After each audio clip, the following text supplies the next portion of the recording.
Laadija on, telefon on. Ja juhe on koos, mille pagana pärast see kõik nii aeglaselt läheb. Paraku ei ole seadmete varustamine energiaga ammu enam nii lihtne, et lükkad juhtme seina, maagiline sinine suits liigub mööda vaske ning järgmised 2 nädalat on taas muretud, nagu seda oli vana hea Nokia 5110-ga.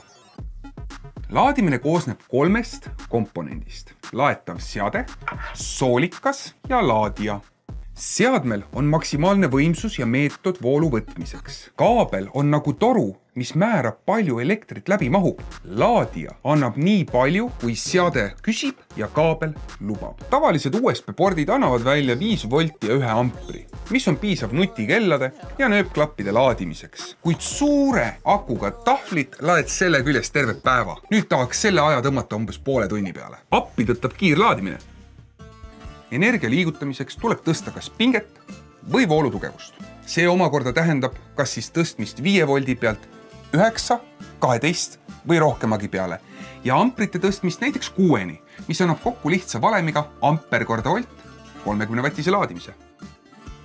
Tegelik laadimise kiirus sõltub kõigi 3 komponendi koostööst. Laadija võib anda, seade võib vastu võtta, aga kui kaabel on vale, pole ka kiiret laadimist. Põhjus lihtne. Kaabel ei lase piisavalt voolu läbi. Lisaks 3 osale on oluline ka laadimise standard ehk protokoll. 4 enam levinud standardit on Quick Charge, Superfast, puuviljasüsteem ja USB Power Delivery. Esimene on Qualcommi süsteem, teine Samsungi, 3 Apple'i ja 4 üldine USB kiirlaadimine. Need 4 protokolli näitavad maksimumvõimekust, aga varieeruvad vastavalt seadmele.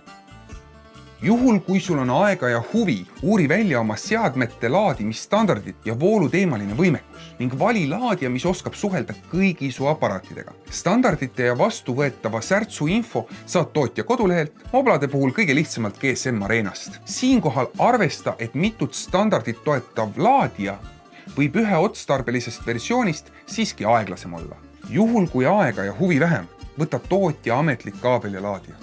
See tagab kõige kiirema ja ohutuma voolu liigutamise sinu seadmetesse. Milleks mõnekümne eurose kokkuhoiu pärast riskida 1000 eurose seadmega? Väikese osa episoodist maksis kinni Samsung. Midagi, millesse me ise ei usu, me ei räägi. Subscribe nupp ja kommentaar, kui seda väärime. Mis muud kui herned ninna ja Euroopasse.